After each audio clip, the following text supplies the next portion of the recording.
A kú déédé àsìkò yìí, kókó inú ìwé ìròyìn la mú wá fún yín láti inú àwọn ìwé ìròyìn ilẹ̀ Nàìjíríà. Orúkọ tèmi ni Ọmágbémisọ́lá Ọmọlọ́rọ̀mọdẹ̀. Ààrẹ Bọ́lá Tinubu ti sọ lánàá wípé òun yọ ìrànwọ́ lórí epo láti dáàbò bo ìran tó ń bọ̀. Ààrẹ Tinubu sọ èyí níbi ìfilọ́lẹ̀ ìpàdé ìgbìmọ̀ ọ̀dọ́ National Youth Congress Planning Committee tí ó wáyé ní ilé agbára ìlú Àbújá. Ààrẹ tún fìdí ẹ̀ múlẹ̀ àfojúsùn rẹ̀ fún ìrónilágbára àwọn ọ̀dọ́ bí ó ti sọ gbangba wípé òfin ìjọba wà láti pèsè ọjọ́ ọ̀la rere fún wọn. Tinubu tẹ̀síwájú wípé nígbà tí àwọn kọ́kọ́ yọ ìrànwọ́ ó jọ bí ìgbà tí kò ní ṣeé ṣe, ṣùgbọ́n lónìí ohun gbogbo ti ń padà bọ̀ sípò, ọ̀wọ́ngógó ti ń wálẹ̀, ìmọ̀ ẹ̀rọ ti ń gòkè àgbà sí i, èyí sì ti pèsè ààyè sílẹ̀ fún àǹfààní lóríṣiríṣi.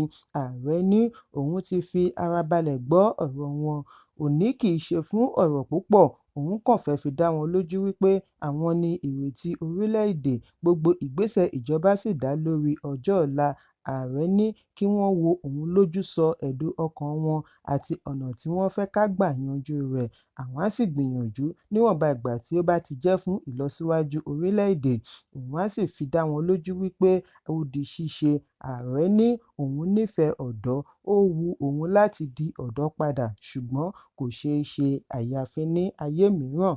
Ẹ̀kúnrẹ́rẹ́ ìròyìn wà nínú ìwé ìròyìn Vanguard tó jáde lónìí. Bíṣọ́ọ̀bù ìjọ Àgùdà Yola Catholic Diocese ẹni ọ̀wọ̀ Stephen Damian Mansa ti ṣàlàyé wípé Tálẹ́dọ̀ Damian tí wọ́n fi ọwọ́ ṣìkún òfin mú láìpẹ́ yìí lórí ẹ̀sùn bí wọ́n ṣe jí àlùfáà méjì gbé nínú ìjọ kì í ṣe òṣìṣẹ́ inú ìjọ, ọmọ ìjọ lásán ni. Níbi ìpàdé pẹ̀lú àwọn akọ̀ròyìn tí ó wáyé lánàá ní ìlú Yola ni Bishop Mansa ti tẹnu mọ́ ìdí láti ṣe àtúnṣe àṣìgbọ́ lórí ipa tí Damian kó nínú ilé ìjọsìn. Ó gbóríyìn fún ikọ̀ àjọ ọ̀tẹlẹ̀múyẹ́ DSS àti ẹgbẹ́ Vigilante fún ìgbìyànjú wọn láti dóòlà Rev. Father Matthew David Dunsany àti Rev. Father Abraham Salman láìjẹ́ wípé wọ́n san owó ìdásílẹ̀ ransom. Ìròyìn jábọ̀ wípé láti ọjọ́ 22 oṣù kejì ọdún 2025 tí wọ́n jí àwọn òṣìṣẹ́ Olúwa yìí gbé ni àwọn agbófinró ti ń dọdẹ wọn kí ọwọ́ tó bà wọ́n lẹ́yìn tí ikọ̀ àjọ DSS àti Vigilante ṣe ìkọlù sí ibi wọ́n de àwọn òṣìṣẹ́ ilé ìjọsìn yìí mọ́. Damian kọ́kọ́ sálọ mọ́ wọn lọ́wọ́ kí wọ́n tó padà rí i mú. Ẹ̀kúnrẹ́rẹ́ ìròyìn wà nínú ìwé ìròyìn Daily Trust tó jáde lónìí. Ilé-ẹjọ́ tó ga jùlọ ti dá ẹjọ́ kòtẹ́milọ́rùn tí ẹgbẹ́ òṣèlú People's Democratic Party (PDP) àti olùdíje du ipò gómìnà Agboola Ajayi pè tako àṣeyọrí gómìnà ìpínlẹ̀ Ondo Lucky Orimisan Ayédàtiwa níbi ìdìbò gómìnà tí ó wáyé ní ọjọ́ 16 oṣù kọkànlá ọdún 2024 nù. Òwúrọ̀ òní ni ilé-ẹjọ́ tó ga jùlọ dá ẹ̀sùn yìí nù nítorí kò lẹ́sẹ̀ ńlẹ̀. Nínú ìdájọ́ tí adájọ́ Garba Lawal gbé kalẹ̀ ni wọ́n fi dá ẹ̀sùn yìí nù pátápátá. Ajayi ni ó pe ẹ̀sùn sílé-ẹjọ́ lórí àṣeyọrí Ayédàtiwa bí ó ti fi ẹ̀sùn kan igbákejì gómìnà Ọláídé Owólabí Adélámì wípé ó yí ìwé, ó díbọ́n ohun tí kò jẹ́, ó tún lo orí olórí (forgery, impersonation and false identity). Ṣùgbọ́n ilé-ẹjọ́ gíga àti ilé-ẹjọ́ tó ga jùlọ dá ẹ̀sùn wọ̀nyí nù bí wọ́n ti fìdí àṣeyọrí Ayédàtiwa múlẹ̀. Ẹ̀kúnrẹ́rẹ́ ìròyìn wà nínú ìwé ìròyìn Daily Post tó jáde lónìí. Ikọ̀ ọlọ́pàá ìpínlẹ̀ Èkó ti dóòlà àwọn 27 ará ilẹ̀ òkèèrè tí wọ́n jí gbé tì wọ́n mọ́ inú ilé kan ní agbègbè Ìṣẹ̀rí Ọ̀ṣun, ìpínlẹ̀ Èkó. Agbẹnusọ iléeṣẹ́ ọlọ́pàá Benjamin Hundeyin ni ó fìdí ìṣẹ̀lẹ̀ yìí múlẹ̀ lánàá níbi ìpàdé pẹ̀lú àwọn akọ̀ròyìn. Hundeyin ṣàlàyé wípé ẹ̀ka iléeṣẹ́ ọlọ́pàá gba ìpè pàjáwìrì distress call láti ọ̀dọ̀ ọ̀kan lára àwọn tí ọ̀rọ̀ kàn wípé wọ́n de òun pẹ̀lú àwọn kan mọ́ inú ilé. Lójú ẹsẹ̀ ni wọ́n kàn sí DPO tí ó wà ní agbègbè tí wọ́n fi ta mọ́ra lọ ibẹ̀. Nígbà tí wọ́n máa fi já ilẹ̀kùn wọlé ni wọ́n bá àpapọ̀ iye ènìyàn tí ó jẹ́ 27 ará ilẹ̀ òkèèrè nínú ilé, ọkùnrin 18 àti obìnrin 9. Àwọn kan wá láti Ghana, àwọn mìíràn láti Benin. Ìwádìí àkọ́kọ́ ṣe àfihàn wípé wọ́n tan àwọn wọ̀nyí wá sí Nàìjíríà pẹ̀lú èròǹgbà àti bá wọn wáṣẹ́. Hundeyin ní àwọn ṣì ń ṣe ìwádìí lọ́wọ́ láti mọ̀ bóyá ìpínlẹ̀ Èkó ni ìrìnàjò wọn pín sí tàbí wọ́n ṣì ń wá wọn kiri lọ orílẹ̀-èdè ibòmíràn.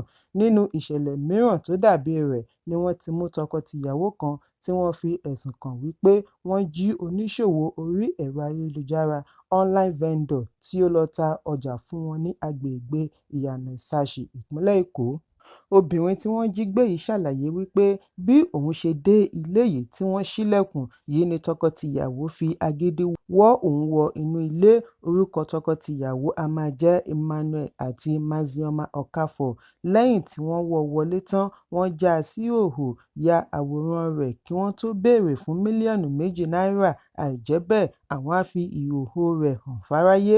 Ó tiraka àti san ẹgbẹ̀rún lọ́nà 300 náírà (300,000 naira) ní ọjọ́ náà kí wọ́n tó yọ̀ǹda rẹ̀ pẹ̀lú ìlérí láti san owó yòókù bí wọ́n ti kì í nílọ̀ wípé bí ó bá kọ̀ àti san owó yòókù, àwọn á ṣe àfihàn àwòrán rẹ̀. Obìnrin yìí ṣe àfisùn sí àgọ́ ọlọ́pàá. Ìwádìí bẹ̀rẹ̀ kí ọwọ́ tó padà bá afurasí tọkọ-tìyàwó. Ẹ̀kúnrẹ́rẹ́ ìròyìn wà nínú ìwé ìròyìn Punch tó jáde lónìí. Ikọ̀ ọlọ́pàá ìpínlẹ̀ Kebbi ti fìdí ẹ̀ múlẹ̀ ìṣekúpa ènìyàn 11 àti píparun abúlé 6 níbi ìkọlù tí ẹgbẹ́ adàlúrú Lakurawa fi gbẹ̀san ìṣekúpa olórí wọn Mejemu ní ìjọba ìbílẹ̀ Àríwá. Ìṣẹ̀lẹ̀ yìí wáyé ní ọjọ́ Àìkú. Gẹ́gẹ́ bí àlàyé tí àwọn tí ọ̀rọ̀ náà ṣojú wọn tí wọn kò fẹ́ dárúkọ ara wọn, wọ́n ní àwọn adàlúrú ya wọ Birnin Dede àti àwọn ìlú tí ó wà nítòsí tí wọ́n sì dáná sunlé. Abúlé kan ṣoṣo ni orí kó yọ látàrí wípé àwọn ológun wà níbẹ̀. Nígbà tí ó ń fìdí ìṣẹ̀lẹ̀ yìí múlẹ̀, agbẹnusọ ọlọ́pàá ìpínlẹ̀ Nafiu Abubakar sọ fún akọ̀ròyìn lánàá wípé ìròyìn àkọ́kọ́ ní ènìyàn 13 ni ó di olóògbé. Wọ́n dáná sun abúlé 8.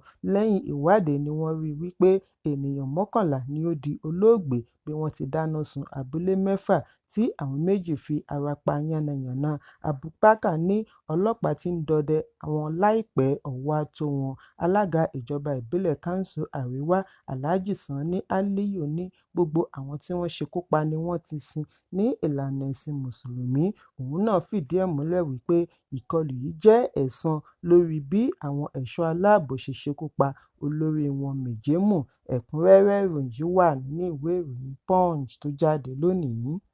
International Criminal Court (ICC) ti fi ọwọ́ ṣìkún òfin mú ààrẹ àná fún orílẹ̀-èdè Philippines Rodrigo Duterte gẹ́gẹ́ bí ìgbésẹ̀ ńlá lórí ìwádìí ikú ẹgbẹ̀lẹ́gbẹ̀ tí wọ́n ṣekú pa lórí ẹ̀sùn egbòogi olóró nígbà ìṣèjọba rẹ̀. Iléeṣẹ́ ààrẹ sọ nínú àtẹ̀jáde wípé Duterte, mayor tí ó darí Philippines láàrin ọdún 2016 sí 2022, ni wọ́n ṣe àgbékalẹ̀ arrest warrant fún bí ó ṣe ń dé láti Hong Kong ní pápákọ̀ òfurufú Manila.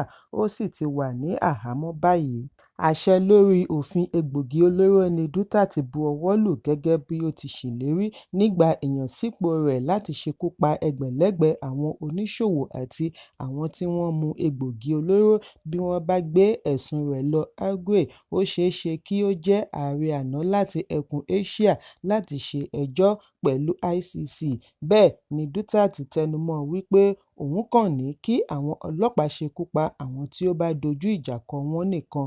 Gbogbo ìgbà ló sì máa ń sọ wípé òun ò kọ̀ láti ṣẹ̀wọ̀n ṣùgbọ́n kí ilẹ̀ Philippines má ní elégbòogi olóró kankan nínú.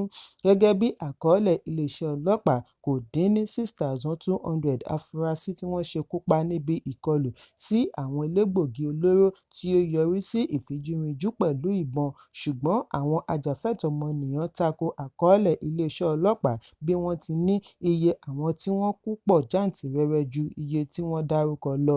Ẹ̀kúnrẹ́rẹ́ ìròyìn wà nínú ìwé ìròyìn Daily Post tó jáde lónìí. Kókó inú ìwé ìròyìn tòní kò ní jù báyìí lọ. Ẹ pàdé mi ní ìrọ̀lẹ́ fún àkọ́tún ìròyìn. Kí a tó lọ, ẹ má ṣaláì fi àkíyèsí yín ránṣẹ́ kí ẹ sì bá wa subscribe sójú náà wa lórí YouTube kí kókó inú ìwé ìròyìn lè máa tẹ̀ yín lọ́wọ́ ní kíákíá.